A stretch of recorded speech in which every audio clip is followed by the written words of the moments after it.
Hello friends, आज के इस वीडियो में हम लोग देखने वाले हैं जो खान सर के द्वारा जो है 72वीं बीपीएससी के लिए जो है एंशिएंट हिस्ट्री का क्लासरूम टेस्ट लिया गया है, उसी के सॉल्यूशन को हम लोग देखने वाले हैं। ठीक है, यह वीडियो जो है काफ़ी महत्वपूर्ण होने वाला है। इसमें सभी चैप्टर्स को आपको कवर किया गया है जो कि आपके एग्ज़ाम के लिए इम्पोर्टेंट है। तो वीडियो को पूरा देखिएगा और चैनल पर अगर आप नए हो तो चैनल को सब्सक्राइब कर लीजिएगा और बगल में जो बेल आइकन है उसे दबाना ना भूलिएगा। तो चलिए शुरू करते हैं। पहला प्रश्न है, हड़प्पा सभ्यता का सबसे बड़ा पूरा स्थल कौन सा है? तो हड़प्पा सभ्यता का सबसे बड़ा पूरा स्थल जो है ये आपका मोहनजोदड़ो हो जाएगा। ऑप्शन हो जाएगा सी ऑप्शन राइट आंसर हो जाएगा। अगला प्रश्न देखेंगे, निम्नलिखित कथनों पर विचार कीजिए। पहला है, हड़प्पा सभ्यता की नगर नियोजन व्यवस्था ग्रिड प्रणाली पर आधारित थी। इस सभ्यता में सड़कें समकोण पर काटती थी। इसका राइट आंसर देखेंगे तो हो जाएगा 1 और 2 दोनों सही है, यानी ऑप्शन हो जाएगा सी ऑप्शन। अगला प्रश्न देखेंगे, 3 नंबर प्रश्न है, ऋग्वेद में पुरंदर शब्द का प्रयोग किस देवता के लिए किया गया है? इसका जो राइट आंसर हो जाएगा ये आपका हो जाएगा डी ऑप्शन इंद्र के लिए, यानी ऑप्शन हो जाएगा डी ऑप्शन 3 का राइट आंसर है। अगला प्रश्न यहाँ पर दिया गया था टेस्ट में, सूची 1 को सूची 2 के साथ मिलान करना है। तो अघन्या जो है वो गाय को कहा जाता था। ठीक है, यौ जो है ये आपका हो जाएगा, यौ किसे कहा जाता था? तो इसका जो राइट आंसर देखेंगे 4 नंबर सवाल का, ये हो जाएगा अघन्या गाय को कहा जाता था। यौ जो है ये आपका जौ को कहा जाता था। बाकी ब्रीही जो है चावल को कहा जाता था और सीता जो है उपजाऊ भूमि को। इस तरह से राइट आंसर देखेंगे तो हो जाएगा बी ऑप्शन हो जाएगा, ए का 3, बी का 4, सी का 2 और डी का 1, यानी ऑप्शन हो जाएगा बी। अगला प्रश्न दिया गया था, अगला सवाल देखेंगे 5 नंबर, त्रिपिटक ग्रंथ किस धर्म से संबंधित है? तो इसका जो राइट आंसर हो जाएगा 5 नंबर सवाल का वो हो जाएगा सी ऑप्शन हो जाएगा बौद्ध धर्म से। ठीक है, ऑप्शन हो जाएगा सी। 6 नंबर सवाल है, अभिकथन और कारण दिए गए हैं। तो जैन धर्म में कृषि और युद्ध दोनों की मनाही थी।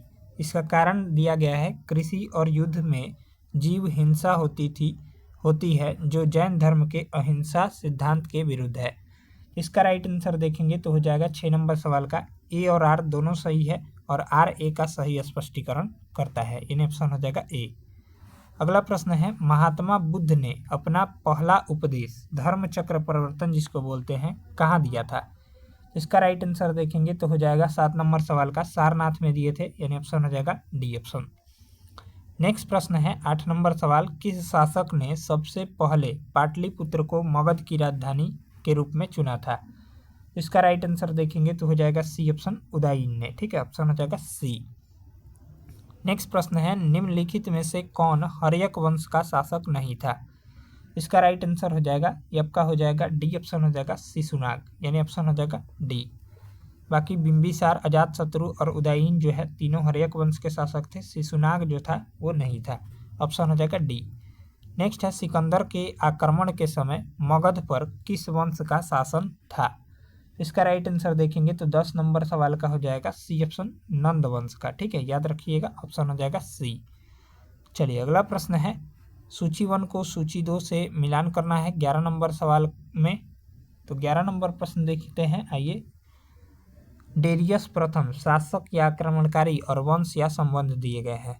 तो डेरियस प्रथम जो था ये आपका हो जाएगा हखामनी वंश से संबंधित था। सिकंदर देखेंगे, सिकंदर किस वंश से संबंधित था? एक डेरियस प्रथम हखमनी वंश से संबंधित था। और देखिएगा तो हो जाएगा यहाँ पर सिकंदर जो था यूनानी शासक था। पोरस जो था ये आपका हो जाएगा हस्तिनापुर का राजा था और घनानंद जो था नंद वंश का राजा था। इस तरह से राइट आंसर देखेंगे तो बी ऑप्शन जो है करेक्ट आंसर हो जाएगा। अगला प्रश्न है, बुद्ध के जीवन से संबंधित किस घटना को महाभिनिष्क्रमण के रूप में जाना जाता है? तो इसका राइट आंसर देखेंगे तो 12 नंबर सवाल का हो जाएगा सी ऑप्शन हो जाएगा गृह त्याग की घटना को, यानी ऑप्शन हो जाएगा सी। चलिए अगला सवाल है, गायत्री मंत्र का उल्लेख ऋग्वेद के किस मंडल में किया गया है? तो इसका जो करेक्ट आंसर देखेंगे तो तृतीय मंडल में, यानी ऑप्शन हो जाएगा 13 का बी ऑप्शन। नेक्स्ट सवाल है 14 नंबर, सिंधु सभ्यता में गोदीवाड़ा का साक्ष्य कहाँ से मिला है? इसका करेक्ट आंसर देखेंगे तो हो जाएगा लोथल से मिला है, यानी ऑप्शन हो जाएगा सी ऑप्शन राइट आंसर हो जाएगा। कालीबंगा से याद रखिएगा, जुते हुए खेत का प्रमाण कहाँ से मिला है? तो कालीबंगा से मिला है, ठीक है। काली चूड़िया भी यहीं से मिली है। नेक्स्ट है, निम्नलिखित कथनों में से कौन सा कथन गलत है? पहला कथन है जैन धर्म के 23वें तीर्थंकर पार्श्वनाथ थे। 15 नंबर सवाल का, तो ये बिल्कुल सही है। महावीर स्वामी जैन धर्म के अंतिम तीर्थंकर थे, यानी 24वें तीर्थंकर थे, ये भी सही है। गौतम बुद्ध को ज्ञान की प्राप्ति बोध गया में हुई थी, ये भी सही है। आजाद शत्रु ने सिकंदर को भारत में हराया, ये गलत है, यानी ऑप्शन हो जाएगा यहाँ पर डी ऑप्शन राइट आंसर हो जाएगा। अगला सवाल है, त्रिरत्न सिद्धांत किस धर्म से संबंधित है? तो इसका जो करेक्ट आंसर हो जाएगा ये आपका हो जाएगा 16 नंबर सवाल का सी ऑप्शन हो जाएगा, जैन धर्म से संबंधित है, ठीक है। ऑप्शन हो जाएगा सी 16 का। चलिए अगला सवाल पूछा गया था, अभिकथन और कारण दिए गए हैं। 6ठी शताब्दी ईस्वी में मगध एक शक्तिशाली महाजन पद के रूप में उभरा। इसका कारण है मगध की भौगोलिक स्थिति, जैसे लोहे की उपलब्धता और गंगा नदी के माध्यम से व्यापार इसके उत्थान में सहायक थी। इसका राइट आंसर देखेंगे 17 का हो जाएगा ए ऑप्शन। ए और आर दोनों सही है और आर ए का सही स्पष्टीकरण करता है, यानी ऑप्शन हो जाएगा ए। अगला सवाल है, वैदिक काल में सभा और समिति क्या थी? तो सभा और समिति देखेंगे तो आपका दो महत्वपूर्ण राजनीतिक संस्थाएं थी, यानी ऑप्शन हो जाएगा डी। चलिए अगला प्रश्न देखेंगे, 19 नंबर सवाल है, निम्नलिखित कथनों पर विचार कीजिए और कौन सा कथन सही है इसको चुनना है। हखामनी वंश के शासक डेरियस प्रथम ने सिंधु नदी के पश्चिम क्षेत्र पर अधिकार कर लिया था। और इसका दूसरा कथन है, इस आक्रमण से भारत और ईरान के बीच व्यापारिक और सांस्कृतिक संबंध स्थापित हुए। तो इसका राइट आंसर देखेंगे तो सी ऑप्शन 1 और 2 दोनों सही है, ठीक है। ऑप्शन हो जाएगा सी। नेक्स्ट प्रश्न है, लोथल नामक हड़प्पा स्थल किस नदी के तट पर स्थित है? तो लोथल जो है ये आपका भोगवा नदी के तट पर स्थित है, यानी ऑप्शन हो जाएगा सी।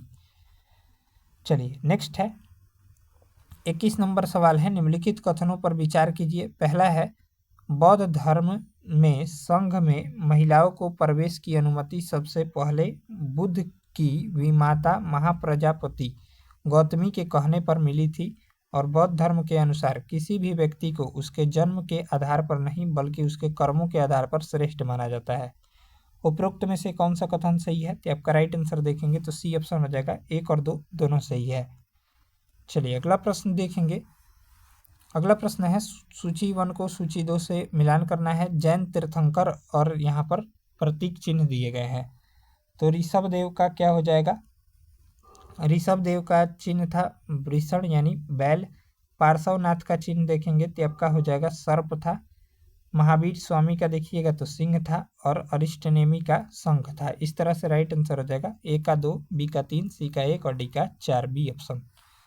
नेक्स्ट है, बौद्ध धर्म में हीनयान और महायान संप्रदायों का विभाजन मुख्य रूप से किस बौद्ध संगीति में हुआ था? तो इसका जो करेक्ट आंसर हो जाएगा ये आपका हो जाएगा डी ऑप्शन हो जाएगा, चतुर्थ बौद्ध संगीति। चतुर्थ बौद्ध संगीति कहाँ हुई थी? तो कुंडलवन कश्मीर में कनिष्क की अध्यक्षता में, यानी ऑप्शन हो जाएगा डी। चलिए अगला प्रश्न है, अभिकथन और कारण दिए गए हैं। तो पहला अभिकथन है, ऋग्वैदिक काल में राजा की शक्ति सीमित होती थी, वह पूरी तरह वंशानुगत नहीं था। और कारण है इसका, सभा और समिति जैसी संस्थाएं राजा की निरंकुशता पर नियंत्रण रखती थी। इसका जो राइट आंसर हो जाएगा ए ऑप्शन हो जाएगा। ए और आर दोनों सही है और आर ए का सही स्पष्टीकरण भी करता है। चलिए अगला प्रश्न है, उत्तर वैदिक काल में वर्ण व्यवस्था का आधार जन्म बन गया था। इस काल के मुख्य आर्थिक आधार क्या थे? इसका जो करेक्ट आंसर हो जाएगा ये आपका हो जाएगा 25 नंबर सवाल का बी ऑप्शन हो जाएगा, कृषि, ठीक है। चलिए नेक्स्ट सवाल है, 26 नंबर प्रश्न है, सूची 1 को सूची 2 से मिलान करना है। वेद और उपवेद दिए गए हैं। तो पहला का हो जाएगा, ऋग्वेद का उपवेद क्या है? तो आयुर्वेद है। यजुर्वेद का उपवेद धनुर्वेद है। सामवेद का उपवेद गंधर्व वेद है और अथर्ववेद का उपवेद शिल्पवेद है। इस तरह से राइट आंसर हो जाएगा सी ऑप्शन। चलिए अगला प्रश्न देखेंगे, 27 नंबर सवाल, निम्नलिखित में से कौन से तथ्य सिंधु घाटी सभ्यता की मुख्य विशेषता है? तो इसका जो राइट आंसर हो जाएगा यहाँ पर पहला है पक्की ईंटों का व्यापक उपयोग, ये भी हो जाएगा। जल निकासी की उत्कृष्ट प्रणाली, ये भी सही है। और विशाल स्नानागार और अन्नागार का पाया जाना, ये भी सही है। यानी ऑप्शन देखेंगे तो डी ऑप्शन हो जाएगा, 1, 2 और 3 सभी। चलिए नेक्स्ट सवाल देखेंगे।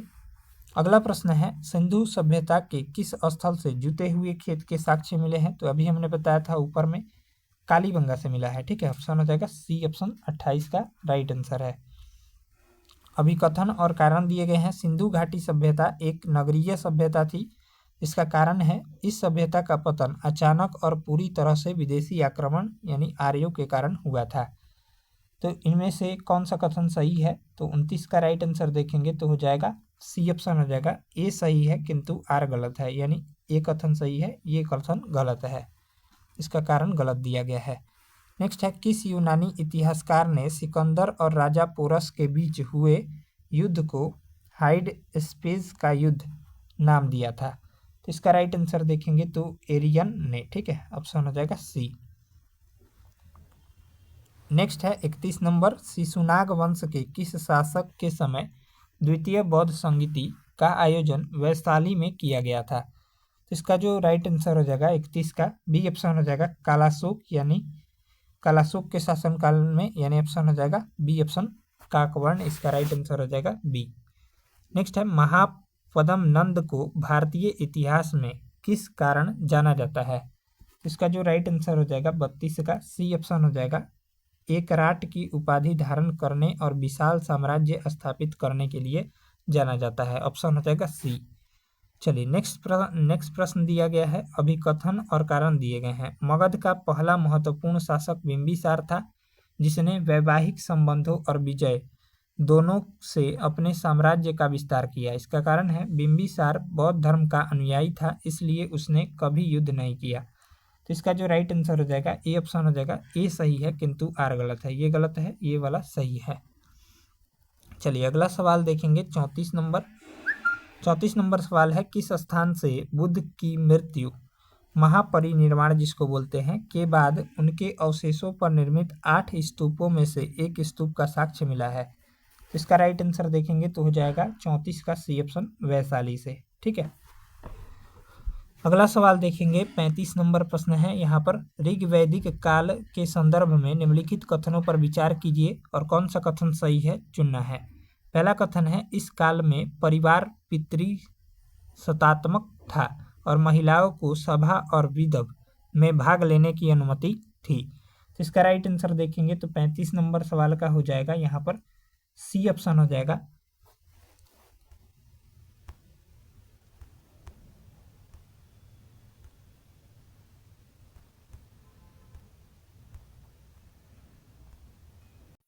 इसका राइट आंसर देखेंगे तो 35 नंबर सवाल का हो जाएगा सी ऑप्शन, 1 और 2 दोनों सही है। ठीक है, यानी इस काल में परिवार पितृसत्तात्मक था और महिलाओं को सभा और विदथ में भाग लेने की अनुमति थी, यानी ऑप्शन हो जाएगा सी। नेक्स्ट है, सिंधु सभ्यता की लिपि किस प्रकार की थी? तो सिंधु घाटी सभ्यता की लिपि जो थी वो भाव चित्रात्मक थी, यानी ऑप्शन हो जाएगा सी ऑप्शन। नेक्स्ट प्रश्न है 37 नंबर, ईरानी शासक डेरियस प्रथम ने भारत के किस क्षेत्र को जीतकर अपने साम्राज्य का 20वां प्रांत बनाया था? तो इसका राइट आंसर देखेंगे तो सिंधु के पश्चिमी क्षेत्र को, यानी ऑप्शन हो जाएगा सी ऑप्शन। चलिए अगला सवाल देखेंगे 38 नंबर सवाल है, सूची 1 को सूची 2 से मिलान करना है। महाजनपद और उनकी राजधानियां दी गई है, तो चलिए मिलान करते हैं। तो मगध की राजधानी कहाँ थी? तो राजगिरी ही थी। कौशल की राजधानी श्रावस्ती थी। अंग महाजनपद की राजधानी चंपा थी और काशी की राजधानी वाराणसी थी। इस तरह से राइट आंसर हो जाएगा बी ऑप्शन, ए का 4, बी का 1, सी का 2 और डी का 3। अगला सवाल है, जैन धर्म के स्यादवाद सिद्धांत का अर्थ क्या है? तो इसका जो करेक्ट आंसर देखेंगे तो 39 नंबर सवाल का हो जाएगा बी ऑप्शन हो जाएगा, ज्ञान के सभी पहलुओं को सापेक्ष मानना। चलिए नेक्स्ट सवाल देखेंगे 40 नंबर प्रश्न है, यजुर्वेद का संबंध मुख्य रूप से किससे है? तो इसका करेक्ट आंसर देखेंगे तो हो जाएगा यज्ञों के नियम और विधियों से है। ठीक है, ऑप्शन हो जाएगा डी। चलिए अगला प्रश्न है, अभिकथन और कारण दिए गए हैं। सिंधु घाटी के लोग लोहे के उपयोग से परिचित नहीं थे और कारण है इसका, सिंधु सभ्यता एक कांस्य युगीन सभ्यता थी। तो इनमें से राइट आंसर देखेंगे तो ए और आर दोनों सही है और आर ए का सही स्पष्टीकरण भी करता है, यानी ऑप्शन हो जाएगा ए। नेक्स्ट है हड़प्पा सभ्यता में मनके बनाने का कारखाना कहाँ से प्राप्त हुआ। इसका राइट आंसर देखेंगे तो हो जाएगा चन्हू से प्राप्त हुआ था, यानी ऑप्शन हो जाएगा सी चन्हू। नेक्स्ट प्रश्न है 43 नंबर सवाल देखेंगे, यहाँ पर है सिंधु सभ्यता के पूरा स्थल धौलावीरा का संबंध निम्नलिखित कथनों में से धौलावीरा के संबंध में निम्नलिखित कथनों पर विचार कीजिए। पहला कथन है यह स्थल 3 भागों में विभाजित था और यहाँ से जल प्रबंधन की उत्कृष्ट प्रणाली का साक्ष्य मिला है। तो इनमें से कौन सा कथन सही है यह पूछ रहा है। इसका राइट आंसर देखेंगे तो हो जाएगा सी ऑप्शन, 1 और 2 दोनों सही है। चलिए अगला सवाल देखेंगे वैदिक साहित्य में नदीतमा किस नदी को कहा गया है। तो इसका राइट आंसर देखेंगे तो 44 नंबर सवाल का हो जाएगा बी ऑप्शन हो जाएगा, सरस्वती नदी को कहा गया है, यानी ऑप्शन हो जाएगा बी। चलिए नेक्स्ट प्रश्न है सूची 1 को सूची 2 से जो है मिलान करना है। वैदिक काल की संस्थाएं और उनके कार्य दिए गए हैं, तो मिलान करते हैं। 45 नंबर सवाल छोटा कर देते हैं, ठीक है। चलिए तो सभा जो है ये आपका इसका कार्य क्या था, तो वृद्धों और कुलीन की संस्था थी सभा। समिति क्या थी, तो आपका हो जाएगा जन साधारण की संस्था थी। विदथ क्या था, तो युद्ध और धार्मिक कार्यों की संस्था। और बलि क्या था, तो स्वेच्छा से दिया गया कर, यानी ऑप्शन देखेंगे तो बी ऑप्शन जो है इसका राइट आंसर हो जाएगा। ए का 2, बी का 1, सी का 3 और डी का 4। चलिए अगला प्रश्न है निम्नलिखित में से कौन सा उपनिषदों का मूल विषय है। पहला है कर्मकांडों का विरोध, दूसरा है मोक्ष की अवधारणा और ब्रह्मा और आत्मा के बीच संबंध। इसका राइट आंसर देखेंगे तो हो जाएगा डी ऑप्शन, 1, 2 और 3, यानी सभी सही है, यानी ऑप्शन हो जाएगा डी। अगला सवाल है 47 नंबर, मगध के किस शासक को द्वितीय परशुराम या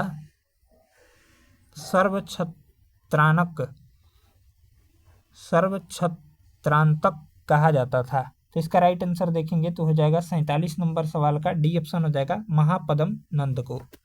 चलिए अगला प्रश्न है अभिकथन और कारण दिए गए हैं। पहला है मगध महाजनपद ने अन्य महाजनपदों की तुलना में सबसे पहले और सबसे अधिक अस्थायी साम्राज्य स्थापित किया। इसका कारण है मगध की आरंभिक राजधानी राजगिरी गिरिब्रज है, जो 5 पहाड़ियों से घिरी हुई थी, जिससे वह प्राकृतिक रूप से सुरक्षित था। इसका राइट आंसर देखेंगे तो ए और आर दोनों सही है और आर ए का सही स्पष्टीकरण भी करता है। चलिए अगला प्रश्न है 49 नंबर, किस शासक ने काशी और कौशल जैसे शक्तिशाली राज्यों को जीतकर मगध साम्राज्य में मिलाया था। तो इसका जो करेक्ट आंसर हो जाएगा 49 नंबर सवाल का हो जाएगा बी ऑप्शन, अजातशत्रु ने।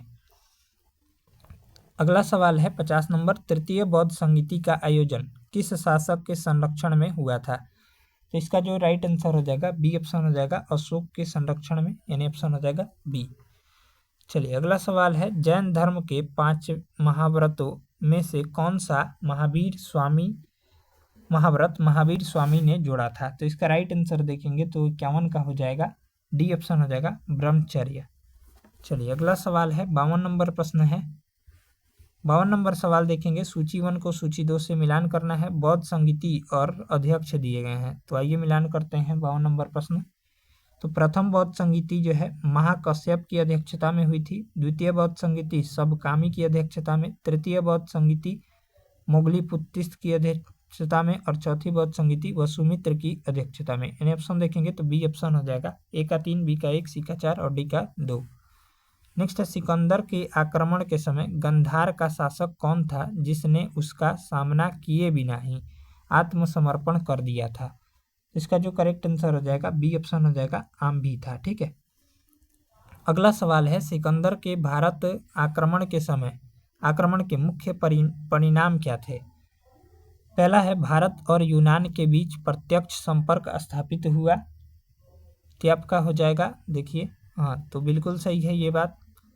दूसरा है उसने 4 समुद्री और 3 स्थलीय मार्गों की खोज की, ये भी सही है। और आक्रमण से भारत के छोटे राज्यों के विनाश का मार्ग प्रशस्त हुआ, जिससे मौर्य साम्राज्य के उदय में मदद मिली, ये भी सही है। यानी ऑप्शन देखेंगे तो डी ऑप्शन हो जाएगा, 1, 2 और 3 सभी सही है। अगला प्रश्न है सत्यमेव जयते महाकाव्य कहाँ से लिया गया है, तो आपका मुंडक उपनिषद से लिया गया है। ऑप्शन हो जाएगा ए 55 का राइट आंसर है। चलिए अगला सवाल देखेंगे 56 नंबर, सिंधु सभ्यता के किस स्थल से एक नृत्य करती हुई बालिका की कांस्य प्रतिमा प्राप्त हुई है। आपका राइट आंसर देखेंगे तो मोहनजोदड़ो से। ऑप्शन हो जाएगा बी। चलिए नेक्स्ट सवाल देखेंगे 57 नंबर सवाल है, अभिकथन और कारण दिए गए हैं। जैन धर्म ने वैदिक कर्मकांडों की श्रेष्ठता को चुनौती दी। इसका कारण है जैन धर्म ने वर्ण व्यवस्था की कठोरता को पूरी तरह से नकार दिया। इसका राइट आंसर देखेंगे ए और आर दोनों सही है, लेकिन आर ए का सही स्पष्टीकरण नहीं करता है। ऑप्शन हो जाएगा बी। अगला प्रश्न है गोत्र नामक संस्था का उदय सर्वप्रथम किस काल में हुआ था। गोत्र नामक संस्था का उदय, इसका राइट आंसर देखेंगे तो हो जाएगा यहाँ पर बी ऑप्शन हो जाएगा, उत्तर वैदिक काल में हुआ था। चलिए नेक्स्ट है कौन सा शासक कुणिक के नाम से भी जाना जाता था। इसका राइट आंसर देखेंगे तो 59 का हो जाएगा यहाँ पर बी ऑप्शन, अजात शत्रु। अगला प्रश्न है 60 नंबर, आर्यों के भारत में आगमन का मुख्य स्रोत सप्त सैंधव क्षेत्र था। इस क्षेत्र में निम्नलिखित में से कौन सी नदी शामिल नहीं थी। इसका जो करेक्ट आंसर हो जाएगा गोदावरी नदी। ऑप्शन हो जाएगा डी। 61 नंबर सवाल है, अभिकथन और कारण दिए गए हैं। जैन धर्म में भिक्षुओं के लिए नग्नता दिगंबर आवश्यक मानी जाती थी। नग्नता जैन धर्म के कठोर अपरिग्रह और शरीर को कष्ट देने तप के सिद्धांत का हिस्सा था, जिससे मोक्ष प्राप्त होता है। तो इसका राइट आंसर देखेंगे तो ए और आर दोनों सही है और आर ए का सही स्पष्टीकरण भी करता है। चलिए अगला प्रश्न देखेंगे 62 नंबर।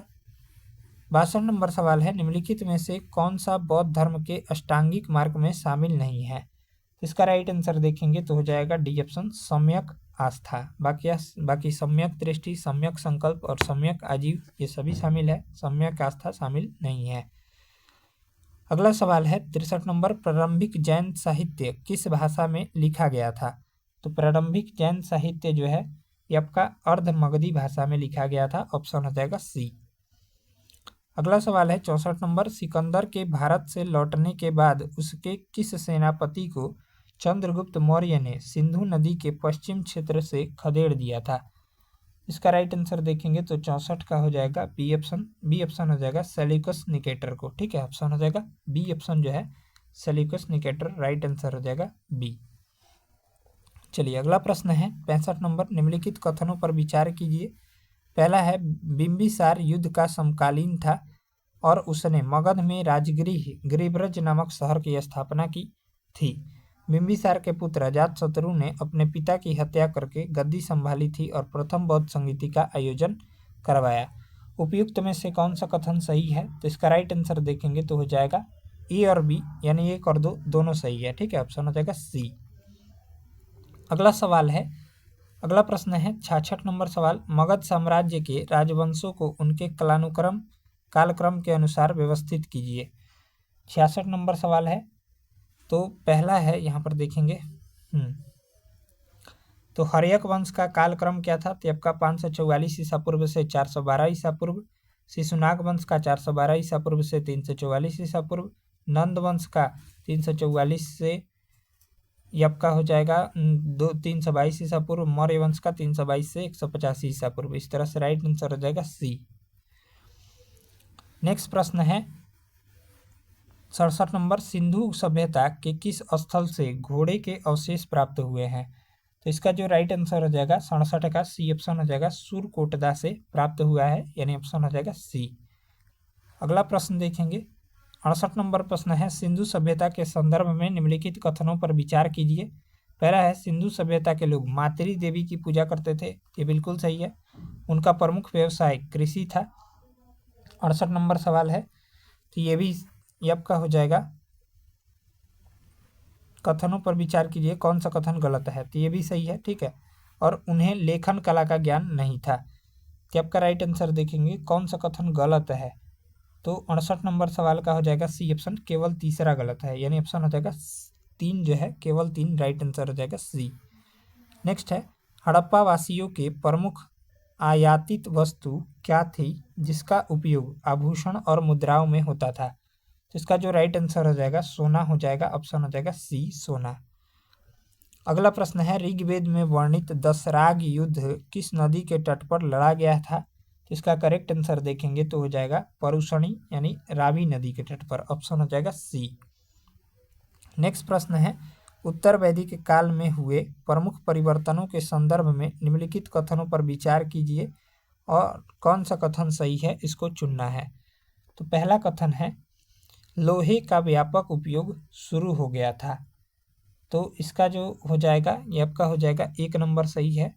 और बलि अब अनिवार्य हो गया था, तो आपका हो जाएगा 71 नंबर सवाल का क्या हो जाएगा, देखिए यहाँ पर दूसरा भी सही है। तीसरा गलत है, राजस्यु वाजपेय और अश्वमेध जैसे विशाल यज्ञों का महत्व कम हो गया था, ये गलत है, यानी ऑप्शन हो जाएगा 1 और 2 सही है।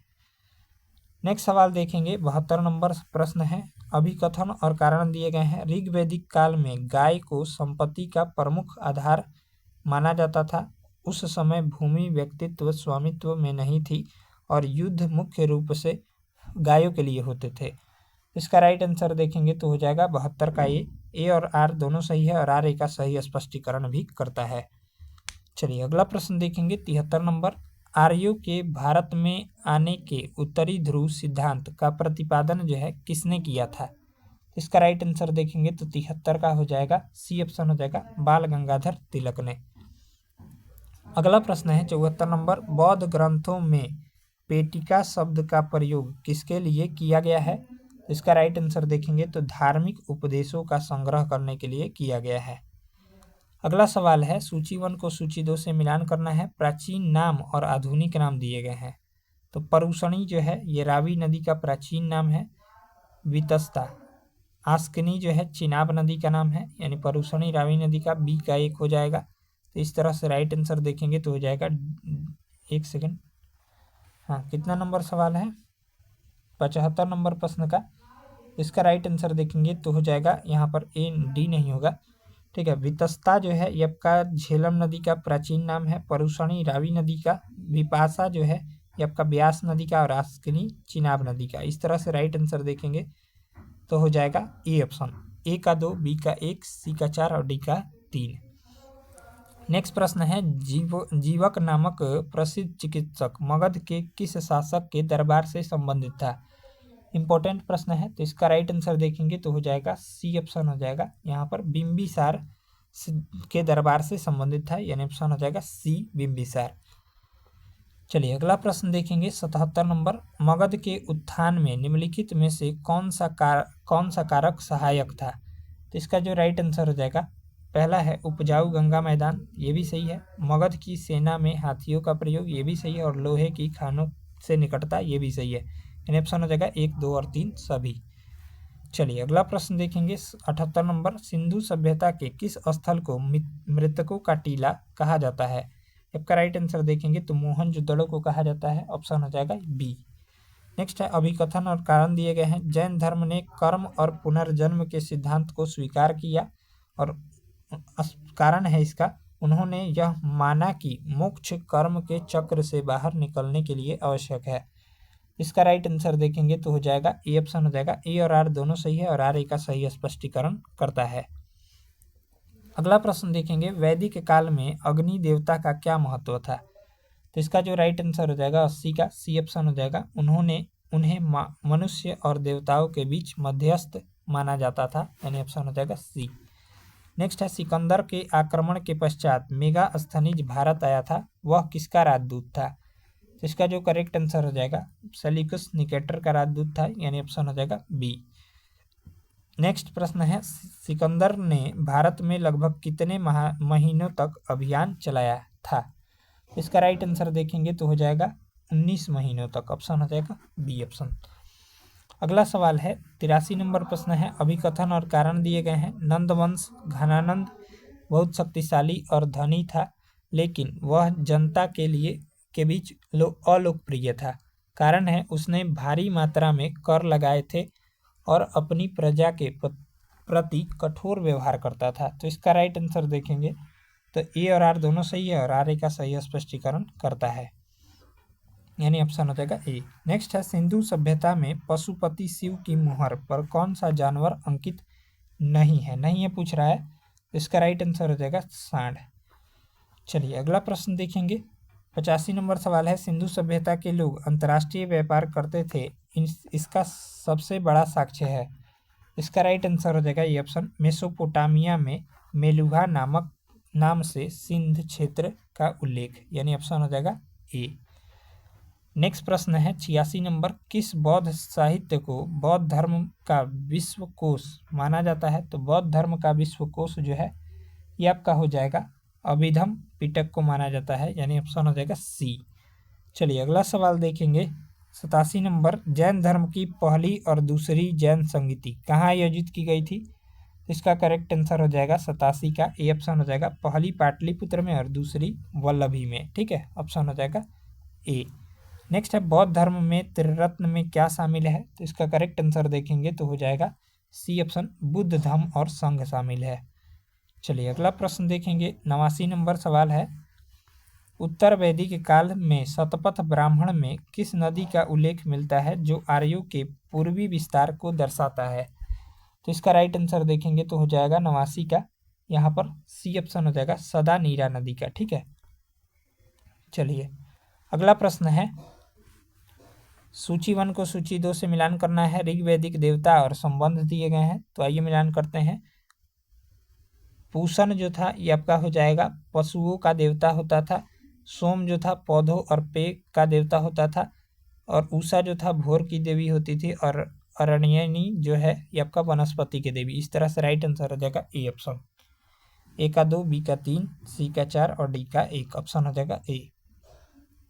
नेक्स्ट सवाल है, किस उपनिषद में यम और नचिकेता के बीच संवाद का उल्लेख है? तो इसका राइट आंसर देखेंगे तो 91 नंबर प्रश्न का हो जाएगा यहाँ पर सी ऑप्शन, कठोर उपनिषद में। चलिए अगला प्रश्न है 92 नंबर, अभिकथन और कारण दिए गए हैं। सिंधु सभ्यता की अर्थव्यवस्था मुख्य रूप से कृषि पर आधारित थी, इसका कारण है तो सिंधु नदी हर साल अपनी उपजाऊ गाद जमा करती थी, जिससे पर्याप्त कृषि अधिशेष उत्पन्न होता था, जिसने नगरीकरण को समर्थन दिया। इसका राइट आंसर देखेंगे तो ए और आर दोनों सही है, और आर ए का सही स्पष्टीकरण करता है।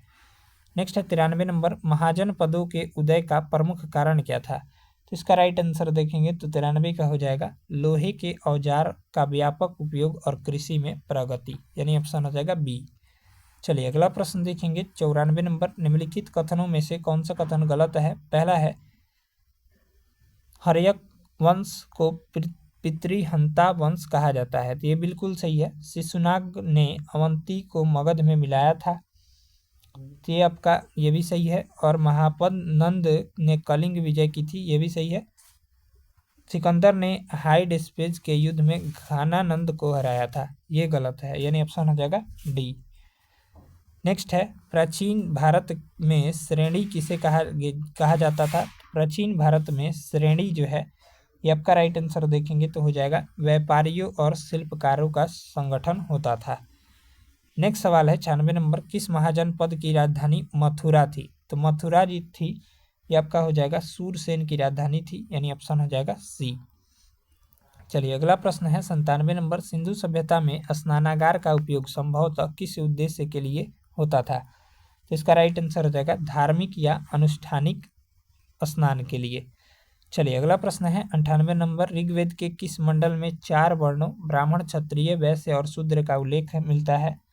इसका करेक्ट आंसर हो जाएगा यहाँ पर डी ऑप्शन हो जाएगा 10वें मंडल में। चलिए अगला प्रश्न देखेंगे। 99 नंबर सवाल है, महात्मा बुद्ध ने अपने उपदेश किस भाषा में दिए थे? इसका करेक्ट आंसर हो जाएगा पाली भाषा में। अगला प्रश्न है, किस जैन तीर्थंकर का नाम ऋग्वेद में भी मिलता है? तो इसका राइट आंसर हो जाएगा सी ऑप्शन, ऋषभ देव का। चलिए मिलते हैं अगले वीडियो में, तब तक के लिए धन्यवाद।